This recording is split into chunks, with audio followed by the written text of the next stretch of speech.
Bonjour chère auditrice, bonjour chers auditeurs et bienvenue sur cette chaîne de podcast Zen Attitude chez Zenome. Donc je suis Stéphanie Jasny, je suis énergéticienne, médium et passeuse d'âme et je travaille au sein de ma micro-entreprise que j'ai ouverte en janvier 2023. Donc vous pouvez me retrouver sur les réseaux sociaux sous le nom de Stéphanie Zenome, mais également sur mon site www.zenome.fr. Vous y trouverez les nouveaux accompagnements que j'ai mis en place pour la rentrée de janvier 2024 et je vous invite à vous inscrire à ma newsletter pour vous tenir informé sur les prochaines initiations qui sont possibles et les prochains stages de passeur d'âme. Tout ça, je le partage dans ma newsletter, donc n'hésitez pas, c'est gratuit. Je vous laisse maintenant profiter de cet épisode.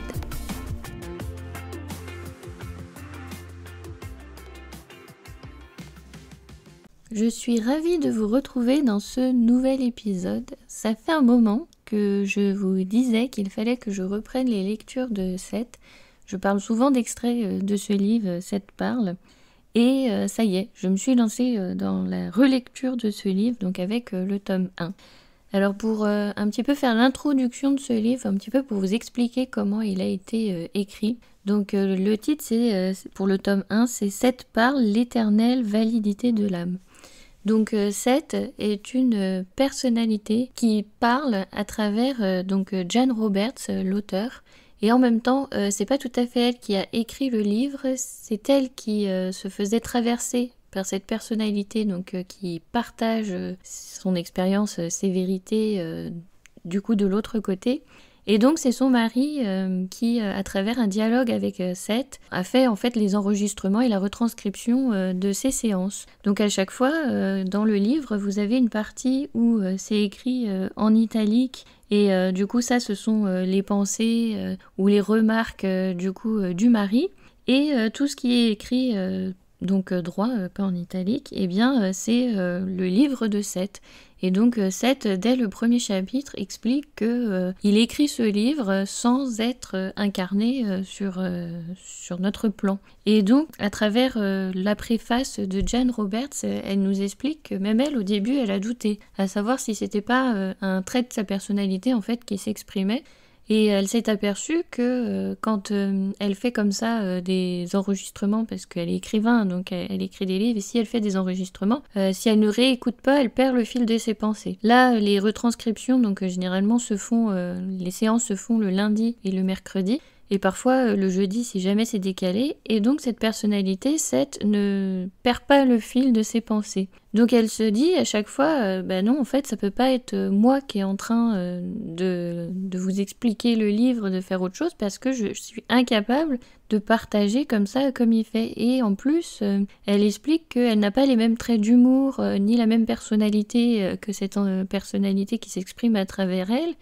Et en plus, elle a fait aussi des séances avec ses étudiants où eux peuvent témoigner aussi. D'ailleurs, il y a même une vidéo sur YouTube, vous pouvez aller la voir. Jan est plus du tout la même quand Seth parle à travers elle. Elle prend même différentes intonations, différents accents, parce que cette personnalité, elle aussi explique, Seth, qu'elle doit s'adapter aussi à cette façon de communiquer avec nous dans la matérialité. Comme ce n'est plus une personnalité matérielle qui s'est incarnée là sur ce plan, du coup elle a besoin de cette adaptation. Et donc dès le début, il nous explique comment c'est possible avec Jan, parce que voilà, les deux se connaissent depuis longtemps et qu'elle était prête à ça, à pouvoir faire cet échange énergétique. Donc il y a toute cette explication-là. Donc c'est un livre vraiment super intéressant qui a beaucoup changé de choses chez moi. Et dès le chapitre 1, il nous explique que à travers la lecture, non seulement il s'adresse à nous, lecteurs qui est en train de lire, mais aussi à nous, tout notre corps. C'est comme si qu'il y avait un rappel des mémoires, un petit peu un encodage qu'on refait au niveau des cellules pour nous rappeler tout ça. Alors bien évidemment, vous êtes absolument libre de croire ou non à ce qui est dit dans ce livre, à comment il a été fait, comment il a été rapporté, mais c'est juste pour vous expliquer voilà, que le fait de lire ce livre, ça peut changer pas mal de perceptions, et pas seulement au niveau du mental. Parfois, il y a certains chapitres où mon mental ne comprend pas vraiment tous les principes de physique quantique qui sont abordés, et pourtant l'information passe à travers le corps. Vous voyez, quand j'ai lu ce livre, j'avais des moments où j'avais des vertiges, le souffle coupé, et j'étais obligée d'arrêter ma lecture parce que parfois c'est trop. C'est trop, il y a quelque chose énergétiquement qui passe et il y a besoin d'intégration par le corps. Donc ce livre, je ne vous conseille pas de le lire en une seule fois, de prendre le temps de le lire et de vous laisser imprégner par ces enseignements. Et donc c'est grâce à ce livre aussi où j'ai pu après connecter voilà, à d'autres vies dans d'autres plans. C'est vraiment ce livre qui m'a changé un petit peu toutes ces perceptions sur l'âme, l'âme multidimensionnelle, etc. Et en fait, effectivement, vous ne pourrez pas connecter à d'autres vies, que vous appelez vie antérieure. Vous ne pourrez pas connecter à ces autres plans si vous n'avez pas cette conception d'âme multidimensionnelle. Même chose, c'est pas possible de faire un voyage chamanique si vous ne touchez pas cette notion-là, parce que l'âme multidimensionnelle, c'est vous êtes à la fois dans votre corps et à la fois c'est possible d'être ailleurs. Donc voilà, les prochains épisodes vont être un petit peu sur la lecture de cette parle, où je vais un petit peu essayer de vous partager ma compréhension du texte, ce que j'en retiens, les informations principales. Alors bien sûr avec toute modestie, parce que forcément, comme ce sont parfois des principes quantiques très poussés, ça va au-delà de ce que le mental peut enregistrer et peut comprendre et peut intellectualiser. Vraiment le livre, il est fait comme ça. Donc c'est pour ça que j'aime beaucoup ce livre et qu'il a changé beaucoup de choses, au-delà même de la compréhension que je peux en faire. Voilà. Donc c'est parti, on va se lancer dans un nouveau chapitre et à chaque fois vous retrouverez un petit peu comme ça l'introduction pour chaque épisode qui vont venir. Donc c'est parti, on se lance dans la lecture de cette parle, l'éternelle validité de l'âme, donc le tome 1.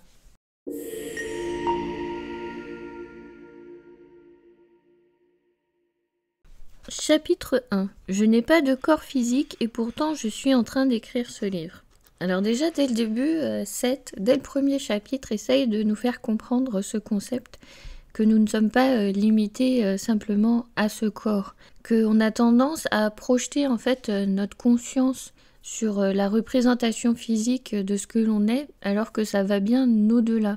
Et il explique même que si jamais on vient à mourir, c'est cette enveloppe en fait qui s'éteint, mais notre personnalité est toujours là et ira au-delà. Au contraire, il nous explique même que tous nos sens sont un peu des menteurs. Ils servent une illusion, une réalité dans laquelle on s'imagine avoir une quelconque importance, alors que tout ça, en fait, ce qu'on appelle la réalité, c'est même là où, en fait, il y a plus d'illusions. C'est un peu ça, dans ce sens-là, qu'il voudrait essayer de nous porter notre attention. Aussi nous expliquer qu'en se détachant de ça, on s'aperçoit qu'on a un pouvoir, en fait, illimité, bien plus que ce qu'on peut considérer dans notre corporalité. Et même, il nous explique qu'on est même beaucoup plus créatif, sage, attentif quand on est dans le monde des rêves. Ce qu'on appelle en fait la réalité, ça serait même plutôt le monde de l'illusion. C'est là où on se trompe et où on se base en fait sur des concepts de réalité qui n'ont pas vraiment de sens et de choses tangibles. Donc ça, en fait, il faudrait fonctionner exactement à l'envers de ce qu'on a tendance à faire. On a tendance à se projeter sur ce corps, sur ce que l'on est et nous définir à travers cette apparence, cette image que l'on renvoie en fait aux autres.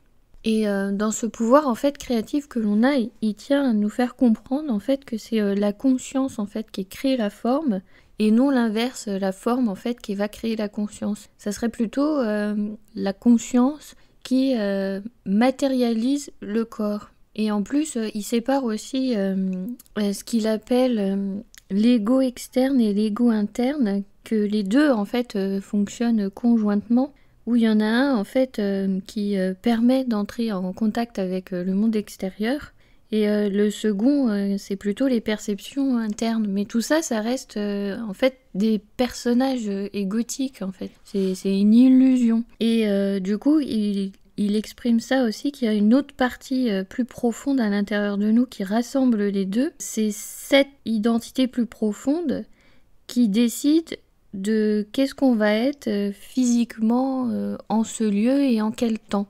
Donc voilà, c'est là où vous voyez que ça est un peu complexe. Et en plus, il dit aussi qu'on a tendance à projeter notre conscience sur cette partie extérieure de notre corps, sur cette partie de notre personnalité, de notre caractère qui s'exprime, sans prendre en considération qu'on est fait de multitudes de cellules, de micro-organismes, et que tout ça, en fait, collabore et communique. Nous, on est concentré sur la communication qu'on a entre les humains, entre les êtres vivants, entre le monde qui nous entoure. Mais il y a toute cette communication aussi interne. Et on est focalisé, on focalise notre conscience vers l'extérieur plus que vers l'intérieur. Personne n'entre en communication là actuellement avec toute cellule en train de conscientiser que oui, là il y a une mitochondrie, que là effectivement il y a un ARN messager qui est en train de se promener, qu'ici il y a une telle protéine qui est en train de se synthétiser, que là il y a le processus de digestion, on sent ceci, cela. Personne n'apporte sa conscience vers l'intérieur. On est tellement dans cette illusion qu'on est projeté vers l'extérieur. Et en même temps, du coup, c'est cette conscience qui nous donne cette matérialité, parce que pour que tout ça tienne ensemble et que ça fonctionne, bah, c'est en fait le travail de ce qu'il appelle donc cette conscience qui nous donne cette corporalité et cette impression de matière solide. Et dans les épisodes où je parlais de l'âme, donc c'est sur la chaîne de podcast et soins énergétiques où je parle de l'âme multidimensionnelle, etc. Il y avait ce questionnement où des personnes disaient que l'âme descendait dans le corps à partir de tel âge, selon la conscience, l'âme descend de plus en plus. Bon, en fait, là, il est en train de nous dire exactement l'inverse. C'est plutôt cette conscience supérieure, donc ce que l'on peut nommer l'âme aussi, qui crée l'enveloppe corporelle dans laquelle elle veut se matérialiser et la personnalité. Et en fait, toutes nos pensées sont comme ça. Toutes nos pensées créent la matière, créent l'environnement qui nous entoure. Et du coup, il essaye de nous montrer à quel point on a cette faculté, ces dons qui sont peut-être les plus impressionnants que l'on puisse avoir. C'est pas la réalité qui existe et nous qui sommes venus, c'est nous qui avons créé tout ça. Nous sommes ces créateurs-là.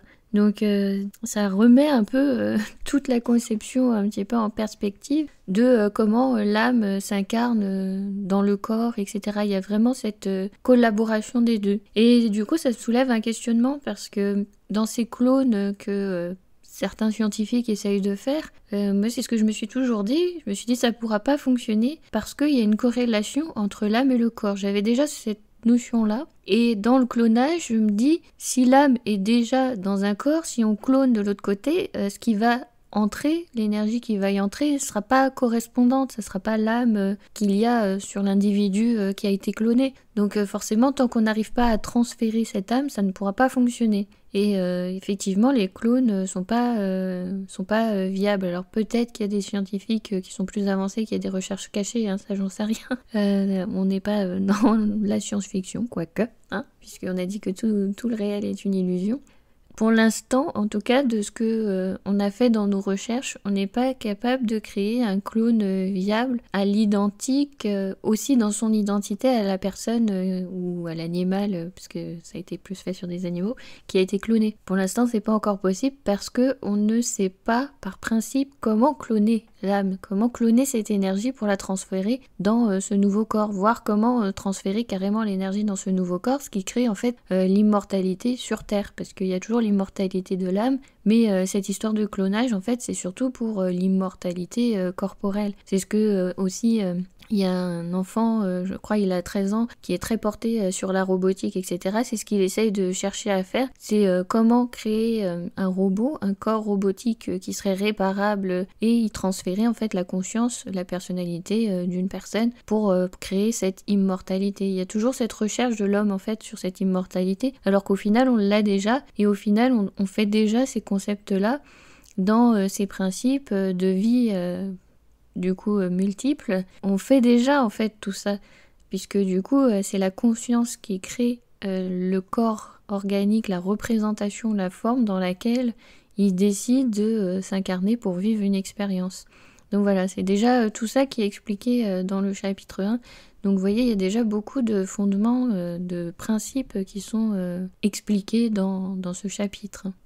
Et dans ce pouvoir en fait créateur qu'a chaque individu, donc à la fois chaque individu crée sa propre réalité dans laquelle il évolue, donc avec tout le panel des expériences que ça va faire, que ça va conduire, mais crée aussi la réalité physique collective. Et je rejoins un petit peu cette idée que on est tous co-créateurs du monde dans lequel on vit. Donc c'est pour ça qu'on est tous responsables de ce qu'il y a de très bien sur cette planète, comme on est tous responsables de ce qu'il y a de plus moche dans l'humanité. Dans en plus ce système de dualité que j'avais expliqué dans les épisodes précédents. Alors ça peut vous paraître bizarre de vous dire non mais on n'est pas responsable, mais c'est ce que je vous avais dit, on n'est pas responsable parce que c'est pas nous qui par exemple physiquement sommes en train de tirer sur quelqu'un pour l'assassiner, c'est pas nous qui le faisons, mais comme on est dans cette lutte perpétuelle intérieure, dans ces schémas de répétition pour apprendre des choses, pour élever notre conscience, on est toujours dans cette dualité de bien, mal, etc., de tout ce qu'on expérimente ici, eh bien on est responsable de par ce fouillis qui est interne de cette lutte intérieure, de ce combat, on est responsable de ce combat qu'on voit en fait à l'extérieur. Du coup, c'est ce qui rappelle un petit peu encore dans ce chapitre 1 où il faut qu'on se reconnaisse quelque part aussi responsable et coacteur. Et c'est là où on peut commencer à se dire je vais changer les choses en évitant de lutter contre, mais plutôt en travaillant pour. Donc voilà, c'est encore un des fondements de Seth qu'il y a dans ce chapitre 1, donc il nous explique aussi ça, qu'il faudrait qu'on reprenne cette part de responsabilité et se rendre compte de ce pouvoir créateur que l'on a à travers nos pensées et à travers tout ce qu'on peut imaginer et s'imaginer, toute cette réalité que l'on invente, que l'on s'invente et que l'on fait et que l'on crée. Alors du coup, dans ce chapitre 1, il nous parle aussi du petit chat donc de Jan et de son mari qui dort. Et du coup, il explique que dans les prochains chapitres, il va essayer d'expliquer en fait l'unité de la conscience entre tous, quelle que soit en fait l'espèce, parce que du coup, il dit que le chat en fait réagit à sa présence, il a cette perception. Et du coup, il va expliquer plus tard dans des prochains chapitres la communication en fait qui franchit les barrières des différentes espèces et comment en fait, nous, on en est venu à séparer les espèces, alors qu'au final, nous sommes tous un. Au-delà de les humains, nous sommes tous un aussi avec tous, en fait, les êtres vivants qu'il y a autour de nous, en fait, dans notre environnement. Et donc, c'est super intéressant parce que, du coup, il explique aussi que ces animaux ont une conscience. Donc, en avançant dans le livre, on va pouvoir après développer cet aspect-là. Et c'est vrai que comme nous, on projette toujours ce que l'on est vers la partie extérieure de notre corps, ce qu'on représente, notre enveloppe corporelle, il veut nous rappeler que pourtant notre conscience, vu que c'est elle qui a créé en fait notre corporalité, notre corps, elle connaît bien chaque particule qui le compose et elle est en corrélation et en relation constante avec chacune de ces particules qui la composent, donc à la fois toutes les cellules, mais si on va au-delà même tous les atomes. Et donc dans le fait parfois de vivre une expérience qui peut être parfois douloureuse, etc., c'est vrai que c'est intéressant à chaque fois. On invite les personnes pour pouvoir transcender cette expérience, de revenir aux sensations du corps, parce que finalement le corps il sait. Le corps il retient tout, il retient toutes les traces énergétiques de ce que vous avez pu rencontrer, et il sait quand il reçoit l'information, il sait quand il y a quelque chose qui va pas, quand vous sentez une tension, quand il y a la présence d'une personne dans une pièce, voire même qui arrive. Parfois, vous avez cette capacité de sentir la personne qui arrive dans la rue, de sentir sa présence tellement que son énergie peut parfois vous bousculer, vous déranger. Et donc, c'est ce qu'il essaye de nous rappeler, c'est qu'on a cette conscience-là à travers le corps qui est bien plus importante au final, bien plus développée que ce que l'on en fait et ce qu'on a l'impression de vivre actuellement. Et c'est pour ça que on est toujours en fait dans ce système d'illusion attaché à ce que l'on voit autour de nous, à cette compréhension qu'on essaye d'en faire de ce réel. Et au final, si on se rattachait plus en fait à notre corps, à nos ressentis, à tout ce qui se passe au niveau énergétique, à tout ce que l'on peut ressentir, on réveillerait en fait quelque part nos mémoires et toute notre connaissance qui est déjà là. Et donc c'est vrai que c'est toujours intéressant de faire ce retour au corps pour pouvoir parfois conscientiser et comprendre les informations qu'on a reçues. Ce qu'on a tendance à pas faire naturellement. Et du coup, avec cette perception que l'on peut avoir à travers le corps, il essaye de nous expliquer que parfois on reçoit en fait toutes les informations bien avant que la communication passe avec par exemple la personne qui arrive, etc.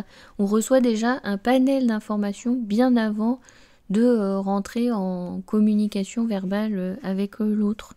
Et quand il parle de cet ego interne, cet ego externe et ces différentes parties, il essaye en fait de différencier ces schémas, ces concepts et ces principes, en fait pour nous amener à une compréhension, mais au final il n'y a pas de segmentation, il n'y a pas cette séparation il y a une partie égo externe qui fait que ça, interne, c'est beaucoup plus complexe que ça, et ça revient un petit peu à ce que je vous dis dans l'énergétique, c'est que rien n'est cloisonné, on n'est pas limité dans l'espace et dans le temps, et du coup notre conscience, notre personnalité, tous nos facettes égotiques, etc., c'est la même chose. En fait, elles travaillent toutes de pair ensemble. Il n'y a pas une qui prévalue sur l'autre, qui a plus d'importance, qui a plus de légitimité par rapport à une autre, vous voyez. C'est vraiment tout ensemble.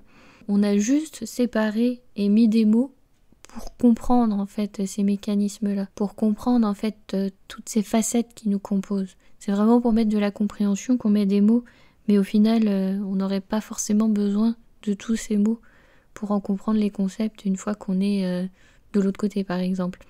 De l'autre côté, la communication est complètement différente. On reçoit une information énergétique que l'on intègre. Et en fait, ici, dans notre corps, on oublie un petit peu de faire ça. On est plutôt orienté sur les interactions qui vont se passer, ce que l'on peut voir dans la matière, plus à tout par rapport à tous ces ressentis que l'on a déjà. Et vous voyez, quand je parlais de la communication avec les minéraux, c'est ce qui nous rappelle que chaque particules, chaque molécule, même les atomes dans n'importe quoi, ont leur propre espèce de conscience. Donc c'est là où je sépare en fait l'âme de la conscience. Donc on verra au fil de la lecture comment ça avance.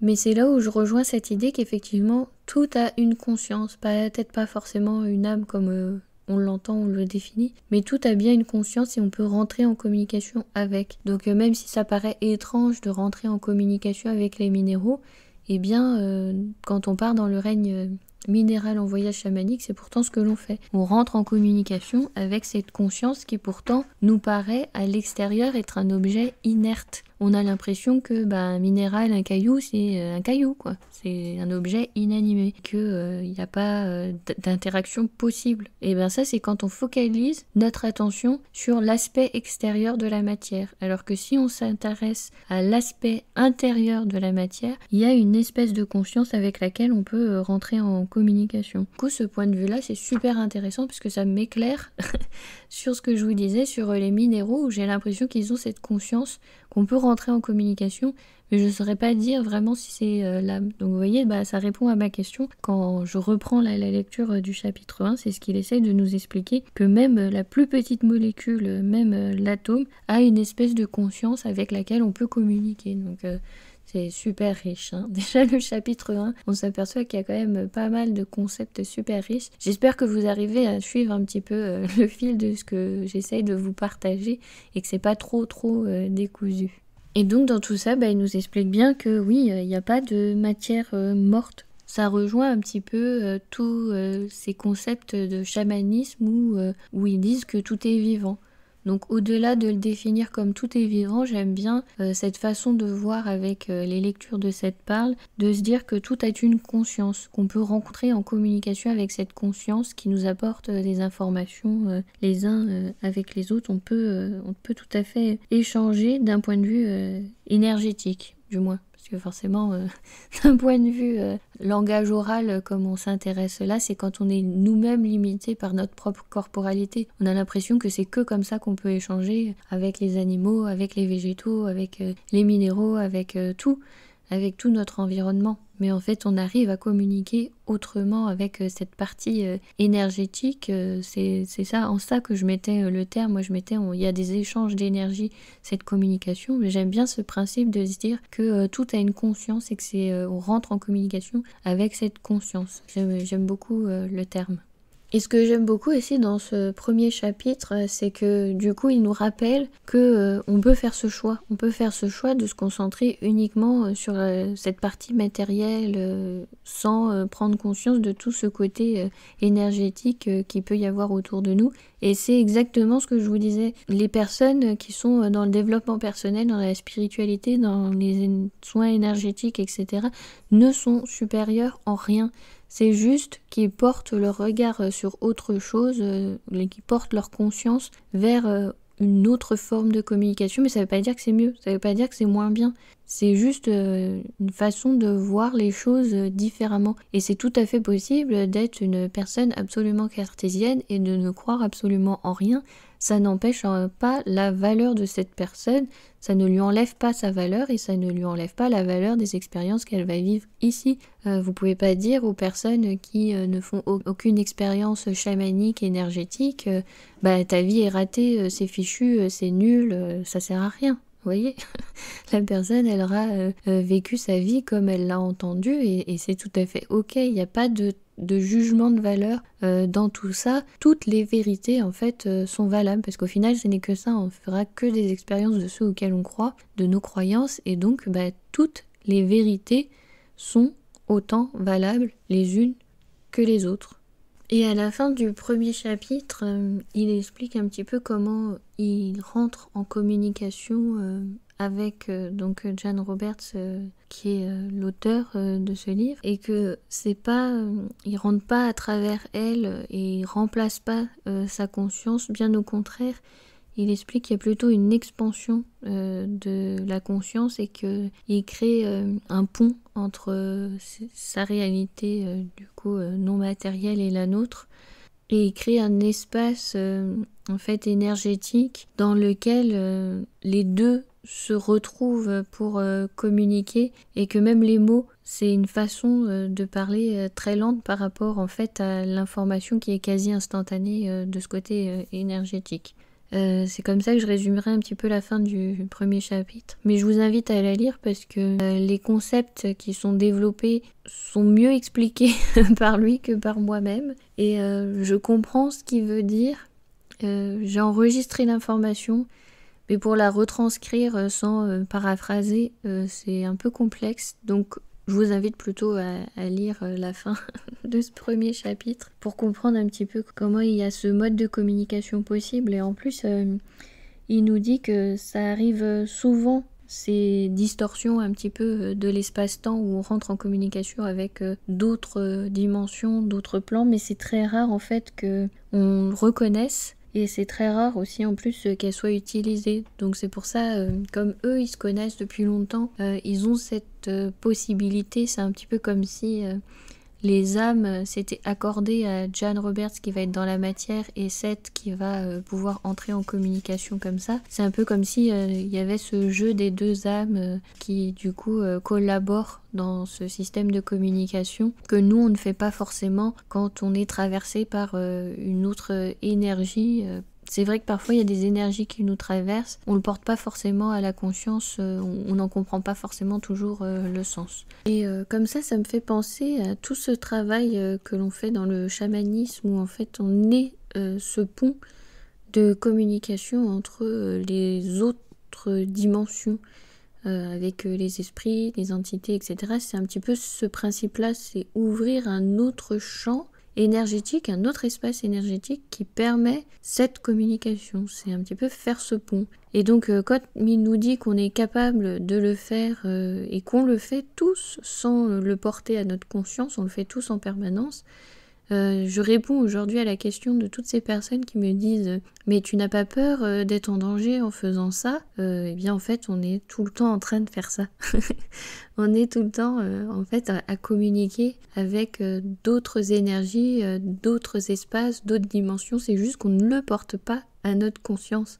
Mais il y a plein de choses qui nous traversent en permanence. Donc voilà, on va voir comment ça évolue avec la lecture du livre. On va voir également comment ça évolue dans ma pratique chamanique, si j'ai d'autres choses à vous apporter, à vous partager sur ces concepts-là.